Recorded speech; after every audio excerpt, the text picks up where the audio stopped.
Friends, today is June 28, 2023. We will quickly go through the paper. First news.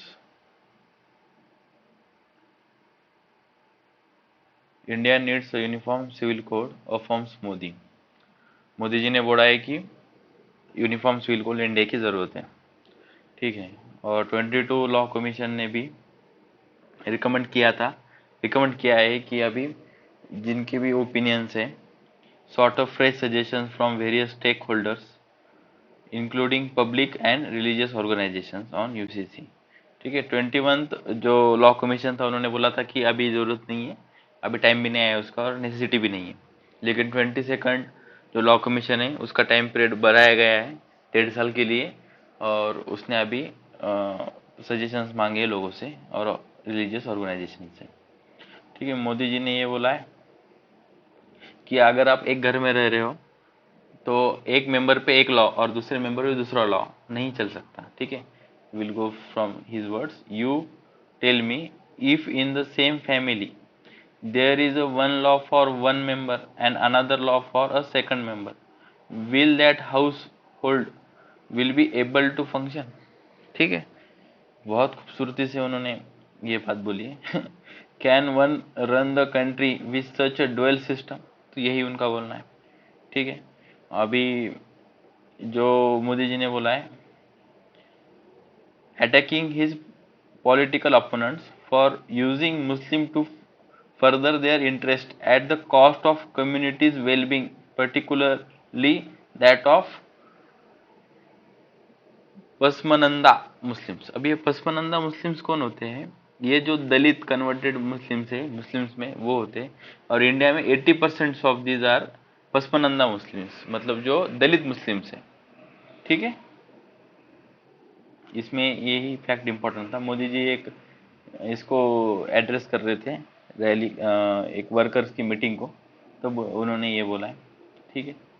अभी पहली बार PM ने ये uniform civil code पे कुछ बोला है, तो ये कंफर्म करता है कि अभी 9 महीने बाकी है नए इलेक्शन के लिए, उससे पहले और 5 स्टेट्स में इलेक्शन होने वाले, तो कुछ तो होगा, ठीक है। The last Chinese reporter leaves India after visa extension denied, ठीक है। क्रिप्स में बोलता हूँ, जो एक ही रिपोर्टर था चाइना की तरफ से इंडिया में रहने वाला, उसको भी अभी उन्होंने वीजा एक्सटेंशन डिनाई कर दिया, तो अभी एक भी नहीं है, ठीक है। रिसेंटली अभी एक भी नहीं है, और चाइना में सिर्फ अपना एक रिपोर्टर है, वहां पे चाइना में सिर्फ एक रिपोर्टर इंडियन है। No Chinese journalist in India now, okay, वही बोला है मैंने। This make the first instance of there being no Chinese journalist in India since the normalization of relations in 1980s, ठीक है। 1980s से ये पहली बार हुआ है। There is currently one Indian reporter from the Press Trust of PTI, Press Trust of India, who remains in Beijing। यही इतना important था उस न्यूज में, ठीक है। ये एक है, government extend deadline for Aadhaar based payments for MNREGA to August 31। क्या बोल रहा है? यूनियन रूरल डेवलपमेंट मिनिस्ट्री ने एक्सटेंड की है डेडलाइन, किसके लिए? मनरेगा के लिए। मनरेगा मतलब Mahatma Gandhi national rural development guarantee scheme, via the Aadhaar based payment system, ABPS। अगर आपका अकाउंट आधार से लिंक होगा तभी आपके पास पैसे आएंगे, नहीं तो नहीं आएंगे। वही उस न्यूज में दिया था, ठीक है। आगे देखते हैं आर्टिकल्स, एडिटोरियल्स आज के बहुत इंपॉर्टेंट है, ठीक है। We will go through it in extensive manner, ठीक है।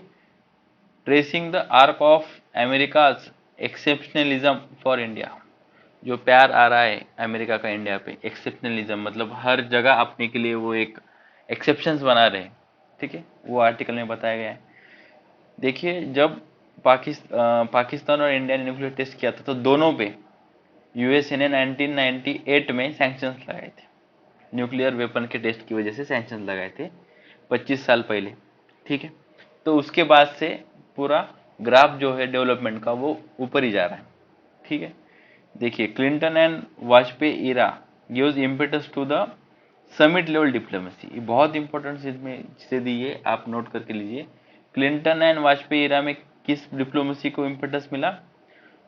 समिट लेवल डिप्लोमेसी को, ठीक है। Manmohan and Bush and Manmohan and Obama, ये दोनों के टाइम पीरियड में किसको हाईलाइट हुआ? न्यूक्लियर डिप्लोमेसी, ठीक है। दोनों के टाइम पीरियड में न्यूक्लियर डिप्लोमेसी, क्योंकि न्यूक्लियर एग्रीमेंट साइन हुए थे मनमोहन सिंह के पीरियड में, nuclear agreement, civil nuclear agreement sign हुए थे, ठीक है। Manmohan and Bush and Manmohan and Obama, इनके टाइम पीरियड में न्यूक्लियर डिप्लोमेसी हुई। मोदी ओबामा, मोदी ट्रंप, ठीक है। पहले ट्रंप थे, फिर पहले ओबामा थे, फिर ट्रंप आए, ठीक है। ये दोनों के टाइम पीरियड में किसके ऊपर ज़्यादा फोकस हुआ? मिलिट्री डिप्लोमेसी पे, ठीक है। ये इतना इम्पोर्टेंट है इसमें। उसके बाद मोदी मीट्स द बाइडन, और उसके टाइम पे दोनों ने टेक्नोलॉजी डिप्लोमेसी पे बातचीत की। अभी ट्रांसफर ऑफ टेक्नोलॉजी जो जनरल इलेक्ट्रिक्स कंपनी है यूएसए की, वो हाल HAL हिंदुस्तान एरोनॉटिकल लिमिटेड्स को फाइटर जेट इंजन बनाने की टेक्नोलॉजी ट्रांसफर करेगी। जो एग्रीमेंट अभी साइन नहीं हुआ है, हो जाएगा तो उसके एक्सटेंसिवली सब बाहर आ जाएगा न्यूज़ में, तो अभी तक नहीं हुआ है, ठीक है। तो अमेरिकन एक्सेप्शनलिज्म क्यों है, मतलब अमेरिकन एक्सेप्शनलिज्म फॉर इंडिया क्यों दे रहा है ये, ठीक है। तो they are considering us as a best friend, पहली चीज़। और साउथ एशियन रीजन में उनको चाइना को काउंटर करने के लिए किसी की ज़रूरत है, वो है इंडिया, ठीक। Bush administration push forward a civil nuclear exemptions, जब बुश और मनमोहन सिंह की गवर्नमेंट थी, बुश की यूएसए में, मनमोहन सिंह की इंडिया में, तब न्यूक्लियर सिविल एग्रीमेंट्स हुए थे, 2005 में हुए थे। तो उसके लिए वेवर मिला था अपने को नॉन प्रोलिफरेशन एक्ट के अंदर, उनके कंट्री का एक्ट है ये। और India specific exemption was given at the nuclear supplier group in 2008। जो न्यूक्लियर सप्लायर ग्रुप है, उन्हीं मेंबर्स को civil agreement, nuclear civil agreements के लिए टेक्नोलॉजी ट्रांसफर की जाती है, और उनको, लेकिन इंडिया के लिए ये एग्जाम्पशंस बनाया गया था, ठीक है। India never joined non nuclear non proliferation NPT treaty and nor did not signed comprehensive nuclear test ban treaty। देखिए, न्यूक्लियर नॉन प्रोलिफरेशन ट्रीटी क्या होती है? न्यूक्लियर नॉन प्रोलिफरेशन ट्रीटी का मतलब ये होता है, जो 9 कंट्रीज है वर्ल्ड में, उनके पास न्यूक्लियर वेपन है। कौन से 9 कंट्रीज है? 5 वेटो पावर्स, मतलब जिनके पास वेटो है, और 4 अदर कंट्रीज। तो 4 दूसरी कंट्री कौन कौन सी है? India, Pakistan, Israel and India, Pakistan, Israel, इनके पास न्यूक्लियर वेपन है। और जो V5 है, ठीक है, V5 कौन सी है? America, UK, France, Russia, China, ये 5 कंट्री है जो V5 है उनके पास है। और 4 कंट्रीज, ये 5 और 4, 4 कौन कौन से? North Korea, Pakistan, India and Israel, ये जो 4 कंट्री है, और वो 5 वेटो, ऐसे 9 कंट्रीज के पास ही न्यूक्लियर वेपन की टेक्नोलॉजी है। तो नॉन प्रोलिफरेशन ट्रीटी क्या बोलती है? इन कंट्री को छोड़ के और कोई कंट्री के पास न्यूक्लियर वेपन नहीं जाने चाहिए, मतलब वो टेक्नोलॉजी नहीं जानी चाहिए, ये है नॉन प्रोलिफरेशन ट्रीटी, ठीक है। कॉम्प्रिहेंसिव टेस्ट बैन ट्रीटी क्या बोलती है? ये कॉम्प्रिहेंसिवली जिन लोगों के पास, जिनके पास न्यूक्लियर टेस्ट, जिन्होंने न्यूक्लियर टेस्ट कर लिए, न्यूक्लियर टेक्नोलॉजी ले ली है, लेकिन जिन्होंने नहीं की है, उनके ऊपर वो बैन लगाता है, बोलता है कि आपने अभी नहीं करना है, जिनके पास है उनके पास ही है। और एनपीटी क्या बोलता है? एनपीटी बोलता है जो V5 कंट्रीज है उनके पास ही टेक्नोलॉजी होनी चाहिए, जो बाकी के 4 कंट्री उनके पास भी नहीं होनी चाहिए, ठीक है, ये उन्होंने बताया। इंडिया स्पेसिफिक वेवर अपने को दिया है एनपीटी और CNTB, मतलब comprehensive nuclear test ban treaty के दौरान, ठीक है। इंडिया और पाकिस्तान दोनों भी एनपीटी के मेंबर नहीं है, लेकिन तभी भी यूएस ने अपने को टेक्नोलॉजी दी है, ठीक है।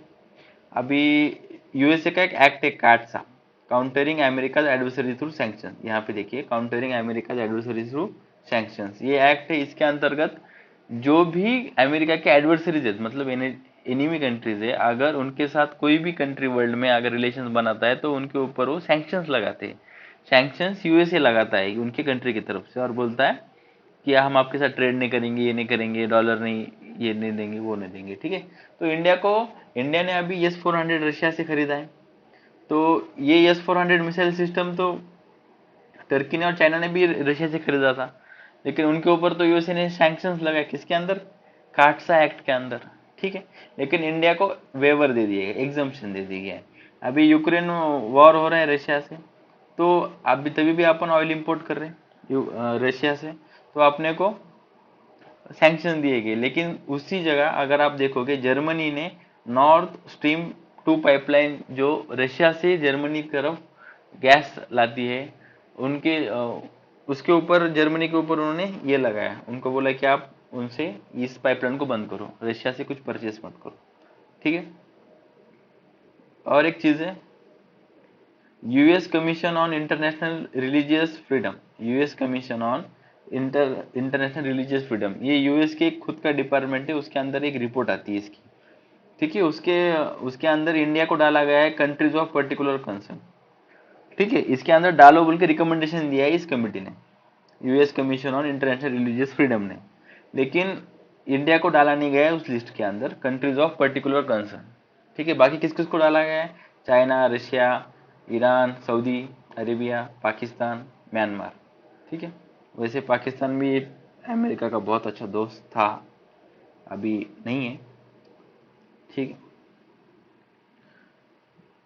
तो इंडिया के रिलेशंस रशिया के साथ भी अच्छे हैं और ईरान के साथ भी अच्छे हैं, और दोनों भी यूएसए के एनिमी कंट्रीज हैं, ठीक है। तभी भी we are having a good relations with USA, ठीक है। जैसे कि India Shanghai corporation of organization, Shanghai corporation organization SCO का मेंबर है। अभी ये एससीओ आपको पता है वेस्ट के खिलाफ काम करती है, मतलब वेस्ट को काउंटर करने के लिए, यूरोपियन और वेस्टर्न कंट्रीज को काउंटर करने के लिए बनाया गया। जैसे कि ब्रिक्स है, Brazil, Russia, India, China, South Africa, ये भी यूएसए और यूरोपियन वर्ल्ड ऑर्डर को चैलेंज करता है, तभी भी we are member of that, still we are having good relations with USA, ठीक है। अभी इंडिया क्या कर रहा है, इंडिया यूएसए से सिर्फ बाय कर रहा है। इंडिया यूएसए का इंडिया के साथ जो है सिर्फ, मतलब USA is only giving technology, USA कुछ मिल नहीं रहा, तो ये ज्यादा देर तक टिकेगा नहीं, ठीक है। जब तक आप गिव एंड टेक पे कोई फ्रेंडशिप रखते हो, तब वो ज्यादा लॉन्ग वे में जाती है, ठीक है। यही राइटर का बोलना है। तो we should have some technology का डेवलपमेंट, इस आर्टिकल में यही था, आर्टिकल इंपॉर्टेंट है, ठीक है। उसके बाद ये एक साइड में छोटा सा आर्टिकल है, ठीक है, स्प्रिंग क्लीनिंग, ठीक है। देखते क्या है, देखो अभी ना, about 25 years have been passed since the existing regulations on graduate medical education was notified in 1997, ठीक, 25 साल हो गए। उससे पहले एक रेगुलेशंस आए थे ग्रेजुएट मेडिकल एजुकेशन के ऊपर। अभी नया एक, अभी आर्टिकल क्यों आया मैं आपको बोलता हूँ। अभी एक रूल्स लाके आई थी गवर्नमेंट, नेशनल मेडिकल कमीशन, तो उसको अभी उन्होंने फिर से विड्रॉ कर लिया है, तो अभी नए रूल्स आए नहीं है, पहली चीज। तो इस पूरे आर्टिकल में ये दिया गया है कि जो पुराने रूल्स थे वो अच्छे थे, जो कि विड्रॉ करके आपको पढ़ के उसका कुछ फायदा नहीं है, एग्जाम में आप नहीं लिख पाओ क्योंकि वो विड्रॉन रूल्स है, ठीक है। तो अगर नए रूल्स आते हैं, उसके ऊपर आर्टिकल आते हैं, तो अपन डिस्कस करेंगे इसको, ठीक है। देखते हैं नया आर्टिकल। ये राजौरी और पुंछ इलाके में, जो जम्मू एंड कश्मीर का इलाका है, बॉर्डर एरिया, तो उसमें इंसर्जेंसी बढ़ रही है अभी, उसके रिगार्डिंग ये आर्टिकल है, ठीक है। We will go through the article. Rajouri Poonch region of Jammu and Kashmir, ठीक है, ये न्यूज में, क्योंकि यहाँ पे इंस्टेबिलिटी हो रही है। ये रिलेटिवली काम था सिंस मिड 2000s, ठीक है। लेकिन उससे पहले 1990s में, और उससे पहले वहाँ पे बहुत इंसर्जेंसी थी। तो अभी ऑपरेशन सर्पविश नाम का एक ऑपरेशन 2022 में, उसको हिल काका ऑपरेशन भी बोला जाता है, एक काउंटर इंसर्जेंसी ऑपरेशन चलाया गया था। उसके अंतर्गत उन्होंने 65 to 70 टेररिस्ट को मार दिया है। लेकिन अभी ये अचानक से इंसर्जेंसी बढ़ क्यों रही है, ठीक है। तो इसका रीजन ये है, गुज्जर बकरवाल कम्युनिटी का जो लोकल सपोर्ट था वो अभी इतना अपने पास नहीं है। पहले क्या था, उन्होंने डिफेंस कमिटीज बनाई थी, ठीक है। गुज्जर बकरवाल कमेटी के साथ उधर के जो आर्मी ऑफिशियल्स थे, उन्होंने एक डिफेंस कमेटी बनाई थी, उसके अंतर्गत लोकल का सपोर्ट लिया जाता था। काउंट लोकल के सपोर्ट के इंटेलिजेंस इनपुट मिलता थे लोकल से कि कहाँ पे टेररिस्ट है क्या है, तो अपन उसको काउंटर कर सकते थे। लेकिन अभी वो मिल नहीं रहा। ये गुजर बकरवाल्स कौन है? ये मुस्लिम्स हैं और इस रीजन में 80% यही लोग रहते हैं। ठीक है, मुजाहिदीन कैडर्स वहाँ पे बहुत ज़्यादा बढ़ गए हैं। तो इसका बढ़ने का रीज़न एक ही है कि टेररिस्ट आजकल स्मार्ट टेक्नोलॉजी का यूज़ कर रहे हैं to communicate and move around. Operation जो हो रहे हैं इन स्मॉल ग्रुप्स में हो रहे हैं फ्रॉम अर्बन पॉकेट्स। ठीक है, और एक इम्पोर्टेंट बात है कि इंडिया ने अपनी आर्मी जो है वो चाइना के बॉर्डर पे लगा दी है। ठीक है, और उसकी वजह से पूरी आर्मी, मतलब जितनी पहली स्ट्रेंथ रहती थी उतनी स्ट्रेंथ अभी पाकिस्तान के बॉर्डर पे नहीं है। उसकी वजह से भी उनको एक ये मिल रहा है कि वो वहाँ पे इंसर्जेंसी कर सकते हैं। ठीक है, और जो स्लीपर सेल से और ओवरग्राउंड वर्कर्स थे वो भी एक्टिवेट हो चुके हैं। स्लीपर सेल मतलब कोई बंदा समझो टीचर है, ठीक है, यूट्यूब पे पढ़ाता है, लेकिन वो in that sense also he is working for something else, मतलब वो ISIS से जुड़ा हुआ है, बट वो नॉर्मल लाइफ में तो टीचर है, यूट्यूब पे पढ़ाता है, द हिंदू की वीडियो बनाता है। ठीक है, तो जब उसको ऊपर से ऑर्डर आएगा तब ही विल बी एक्टिवेटेड, आप उसको नहीं पकड़ पाओगे। ठीक है, दूसरा क्या है, ओवर द ग्राउंड वर्कर्स कौन होते हैं? ओवर द ग्राउंड वर्कर्स ये होते हैं जो कि इन टेररिस्ट लोगों को, जो स्लीपर सेल से, उनको सब मतलब उनकी मदद करते हैं, उनको पैसे देते हैं, उनको इंटेलिजेंस देते हैं, उनको गाड़ी देते हैं, मतलब हर चीज उनको प्रोवाइड करते हैं, मोबाइल, गाड़ी, उनको जिस जिस चीज की जरूरत है ऑपरेशन पूरा करने के लिए, RDX वगैरह वो देते हैं उनको। ठीक है, उसके बाद ड्रग्स भी बहुत बढ़ रहा है, ड्रग्स का पैसा आता है तो वो टेररिस्ट को फंड करता है। ठीक है, वो एक चीज है। लेकिन अभी इसको टैकल कैसे किया जाए? ठीक है, पहली चीज तो इन्होंने सपोर्ट क्यों निकाल लिया? ठीक है, गुजर बकरवाल कम्युनिटी ने सपोर्ट्स क्यों निकाल लिया? क्योंकि अनएम्प्लॉयमेंट बहुत है उनमें। ठीक है, एंड उनके the reason behind distancing from the majority of population in राजपुंज इन द स्टेट, क्योंकि उन स्टेट्स उनके लिए कोई कर नहीं रही है, अनएम्प्लॉयमेंट बहुत ज्यादा है वहां पे। और उनको ना फॉरेस्ट राइट्स एक्ट जो आया था 2006 में, उसके अंतर्गत उनको जमीनें नहीं दी गई, दे हैव बीन एक्सक्लूडेड। ठीक है, उसका उनमें मतलब they have not been benefited from forest rights act, जिसके अंतर्गत 4 एकड़ तक जमीन आपको मिलती है अगर आप फॉरेस्ट के ड्वेलर्स हो तो। ठीक है, तो वो उनमें उनको बेनिफिट नहीं मिला, तो यही इशू है। ठीक है, इंटरनल सिक्योरिटी के लिए बहुत इंपॉर्टेंट इशू है। ठीक है, यही था उस आर्टिकल में, ये एक इम्पोर्टेंट है। छत्तीसगढ़ ने लोन लिया है, कहाँ से? वर्ल्ड बैंक से। किसके लिए? To improve the education. ठीक है, $300 मिलियन का लिया है। ओके, यू गॉट इट, इतना ही इंपॉर्टेंट था उसमें, बाकी कुछ नहीं। हाँ, sedition law must be to retain India's integrity. ठीक है, सिडिशन लॉ होने चाहिए, क्यों? क्योंकि इंडिया की इंटीग्रिटी मेंटेन करनी है। किसने बोला है? जस्टिस ऋतुराज, ठीक है, अवस्थी, इन्होंने बोला, लॉ कमीशन के चेयरमैन है। UAPA NSA operate in different fields and does not cover the office of offence of sedition. ये अलग फील्ड में काम करते हैं, ये सिडिशन के इधर नहीं काम करते। ठीक है, okay, therefore the special law on sedition need to be there. तो ये इनका कहना है। सिडिशन किसके आर्टिकल के अंदर आते हैं? 124A of IPC, Indian penal code के 124A के अंतर्गत सिडिशन आता है। ये एक इंपॉर्टेंट फैक्ट है, इसको याद रखिए।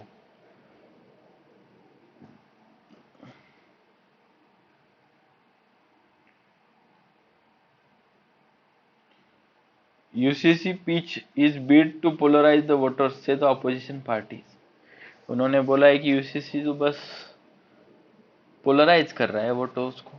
ठीक है, यही है। और एक है, Sri Lanka will not be used as a base against India. Ranil, ये प्रेसिडेंट है श्रीलंका के, उन्होंने ये स्टेटमेंट दिया है कि अपना जो श्रीलंका आइलैंड कंट्री है, it is a neutral country, and जो चाइना के साथ एग्रीमेंट हुआ है उसमें कोई भी मिलिट्री एग्रीमेंट नहीं हुआ है। ठीक है, ये कहाँ बोला है उन्होंने? He was on official visit to UK and France, वहां पे उन्होंने ये बोल दिया। ठीक है, उन्होंने इंडिया को बोला है कि हम आपके खिलाफ नहीं है, और चाइना श्रीलंका में कोई मिलिट्री बेस नहीं बना रहा है, ठीक है, वो था उस आर्टिकल में। स्पोर्ट में नहीं है कुछ डिस्कस करने लायक। ये एक डिस्कवरी हुई है साइंस की इसमें, कैन लाओस, ये केव है। क्या है? केव। कहाँ पे? ये लाओस में, नॉर्दर्न लाओस में। यहाँ पे ना फॉसिल्स मिले हैं इंसान के। तो इसके हिसाब से ये समझ में आता है कि साउथ एशिया में, साउथ ईस्ट एशिया में पहली बार ह्यूमन कब आया। तो फर्स्ट फॉसिल जब मिले थे तब उसके हिसाब से ये लगाया था कि 46,000 ईयर्स एगो आया था। देखिए कितना हो गया, 46,000 ईयर्स एगो आया था।